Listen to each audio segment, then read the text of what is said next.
G'day everybody, where's Wally here? Well, this doesn't happen every day. I have a video in the derp section and in the cool section by the same person, none other than Rob Durham. And I wonder how many of you guys recall that Rob Durham is the fellow who blew compressed air into an aircraft gyroscope that was designed to operate off of a light suction. This is going to be the subject of this video. It's a directional gyro or a heading indicator. It's air powered. You can see on the back here. I'm sure if you can see it. Let's put a light on it. At the top you've got the vacuum port, so you could power this using a vacuum pump. You've got cage there. I'm guessing you take the bung out and insert something to keep it caged whilst you test it, something like that I guess. And then you've got the air inlet, which is the one I'm going to be using. So I'm going to be putting pressurised air into this thing.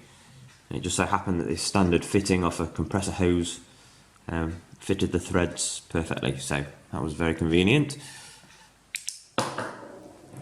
If I turn it around to this side, it tells us not to exceed 20 inch-pounds of torque, so I know what pressure to apply, or not to exceed anyway. And old mate Wolfie, he got well blocked for asking him why he did that. So Nathan and fellow numpty QE have been singing the praises and citing a video made by Rob recently, claiming that you cannot get an angle from a curvature. This was in the lead up to the debate by Refracted Curvature and Roohif. Let's have a look. Back to the massacre that is elevation angle measurements from a curved baseline.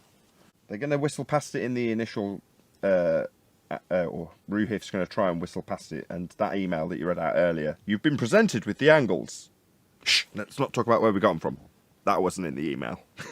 How do you plan on getting it back on track in that regard, John? I'm going to let them go first and let them make the first move because, like Brian described, they don't really have anywhere to go. I just want to see where they try to climb through the minefield. Would they let you play, I don't know if this has been talked about, just a short, like 1 minute clip off a video? Is that possible? Could you like send it to them? Because the 1 minute clip is the clip from Rob Durham, where he actually uses AutoCAD and puts a triangle on a sphere and then tries to get the angle between the adjacent and the hypotenuse. Error. Someone dig that out? I'd like to play it right now. If someone's got that video, can you stick it in Skype? Subscribe today to Rob Durham. You'll know why in a minute. Well, that's just a side effect of projecting the flat plane up onto the celestial sphere. You know, it kind of throws everything into confusion. Boom! Right, you're way ahead of them then. Yeah, that's done after you've begged the question. Oh, I like you, John. I like you a lot. John is dangerous. See if it does. Yeah, 1 second. It's 8:09. No, it has. It's taken me straight there. Perfect. Can I show Rob Durham? Yes, I can. Okay, so this, for the audience's benefit, is Rob Durham's channel. So check it out, Be Here or Be Sphere, for Rob Durham's videos. And you can subscribe by typing in Rob Durham's name and coming to this channel. So there he is. Okay, to briefly touch on what the guys over at Flat Earth Debate have been saying, we're going to use the exact same examples of the GP positions here. I'm going to look at it from an orthographic view. Okay, if we're standing here on the Earth, this is the angle to the celestial body. Let's take a line from our position, representing the horizon. The angle formed here is definitely not 90 degrees. And even at the position where it meets the Earth, you can't have a 90-degree angle to a curved surface. And AutoCAD will actually verify this, because if I choose the angular dimension command, and I pick this line and this line, it will give me an angle between them. If I try to pick this line and this arc, it says here, object selected is not a line. So it will just not give me an angle. And why would it? How could it? The angle will be different at every single point on that arc. 1. Where are you getting your 90 degrees? 2. Where are you getting your straight line to form the 90 degrees? And 3. Where are you getting your circle of equal altitude? Because from what I'm seeing, none of them are available to us using a sphere. Thank you to Rob Durham. Subscribe today. That's the death of the ball tart spinning space monkey religion in a minute, under a minute. Or to summarise his 3 questions, how can you get an elevation angle measurement from a curved baseline? Cannot compute. You can't, is the answer. Oh, I love how Rob finishes up there. The angle would be different at every single point on the arc. Exactly. You can get an angle. It just happens to be different at every single point. And luckily, we only want to know where the angle is at one point. Oh, did you catch what Rob did there? Here, I'll play the interesting part again. You can't have a 90-degree angle to a curved surface. And AutoCAD will actually verify this, because if I choose the angular dimension command and I pick this line and this line, it will give me an angle between them.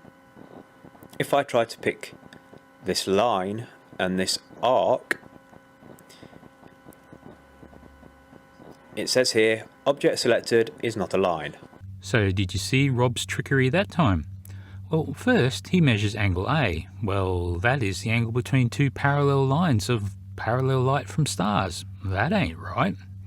Then he tries to measure angle B between the sight line and the arc. Well, that's never going to work, is it? Now, what Rob doesn't measure is angle C. He could easily do that, yet he doesn't, and we have to wonder why. But wait, it gets better. Now, once you have the angle to the tangent, the next step for celestial navigation is to find the co-angle. Minus it from 90, as 10th Man so eloquently says.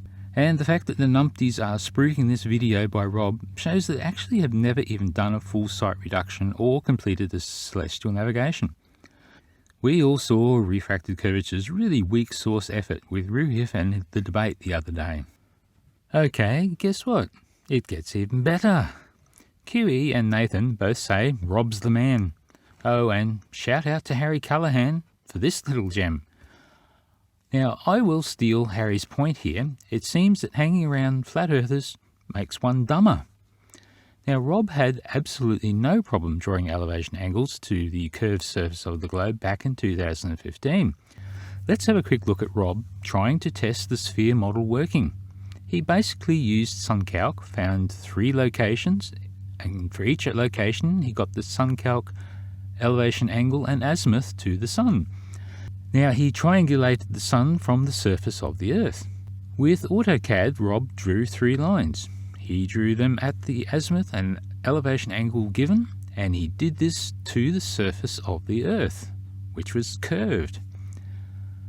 He modelled this rather well. So to show this, I've drawn the circle from my hometown location.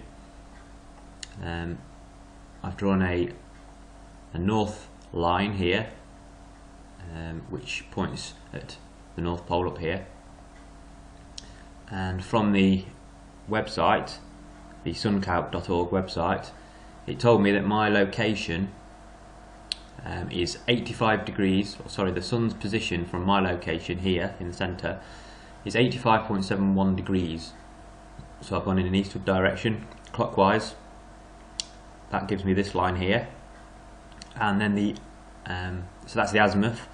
Then the altitude is the angle formed between this horizontal 85.71 degree line and the line of sight up towards the sun. So just spin it around a bit so you can see it a bit better. So they're the angles we're talking about, and that's how I am determining the sun's location on all 3 points on the Earth. Now Rob made all 3 lines 93 million miles long. Then he drew a scale sun at that distance. And guess what? All 3 lines terminated inside the sun. But it still falls within the confines of the sun, as it's so large in the globe model. And guess what? It gets even better. He then tried to do the same with the AE map, and no prizes for guessing how well that worked out. Okay, big hint, it didn't.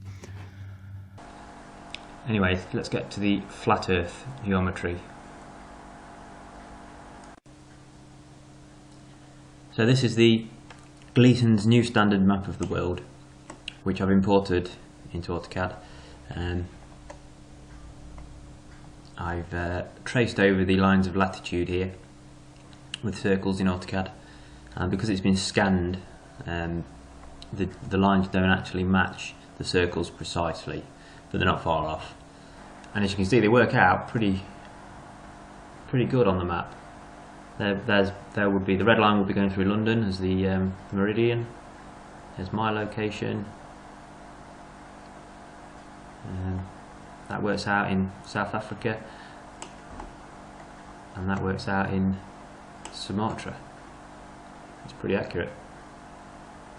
I then drew the line of, or the angle of azimuth. So I'm just going to turn the map off because it slows panning down when I'm going into 3D. So this would be north, facing this way.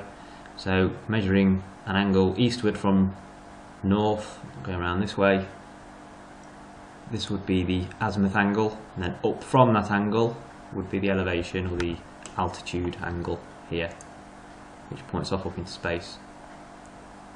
I did that on all three, and as you can see, none of them converge. Now that's the death of flat Earth right there, hey QE? Hey QE. Turns out that getting an elevation angle from a curved surface is really easy. Even past Rob could do it rather accurately. Now the globe matches reality and the flat Earth matches diddly squat. And none of these converge. And it turns out that the values and the angles on the SunCalc website and others like it are in fact correct, then I will have to concede that the world, or the Earth, is a globe. So let's just have a look at Rob's words here. If the globe is correct, then I will have to concede that the world is a globe. Well, so maybe we should all pop over to the comment section on Rob's video, on that really old video, and offer to help Rob come to grips with the questions that he raised 7 years ago. But I will need some help.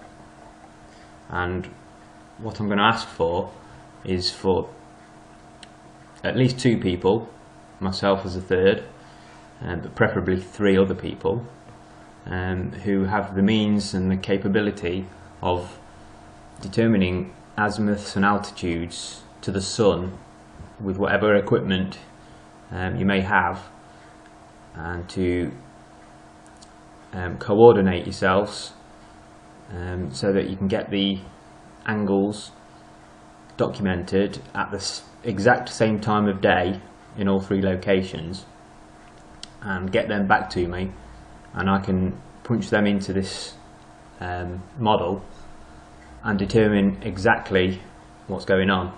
Okay Rob, you want to get the exact angles to the sun or a celestial object. Now if you still want to do this, then Wolfie and myself, and I'm sure Dr. Bob would love to play too. Now we all have Uber sextants, and we can all get very, very accurate angles to the sun or the moon at exactly the same time. Or better yet, Rob, and I'm hoping that you're watching this, I have an idea. On 2022, the year of our Lord, at the 3rd month, 25th day, at 14:000 UTC, Wolfie was in Tucson, and I, as always, was in Brisbane. And we measured the angles to the moon from our locations at the exact same time. Now, the software we used puts accurate timestamps in the file, and along with all the lovely things that you might want to use, like lat, long, elevation, azimuth. Now, if you want a third point, it turns out the Nautical Almanac will provide. The GP of the moon is also known, so I guess that angle isn't too hard to draw now, is it? Big hint, it is straight up. Now, I'm looking forward to seeing your thoughtful analysis, Rob. So here's all that data. And for the final word and the final wrap-up, we have a well-considered opinion by the familiar expert on all things flat Earth. Thanks, guys. Emma, what's this called? The AE map. The AE map. Yes. And where's the globe? This. Which one does the Earth look like? You know, there are some people who think the Earth looks like this. Yes. What do you think about them? They are like this. Yeah, I agree.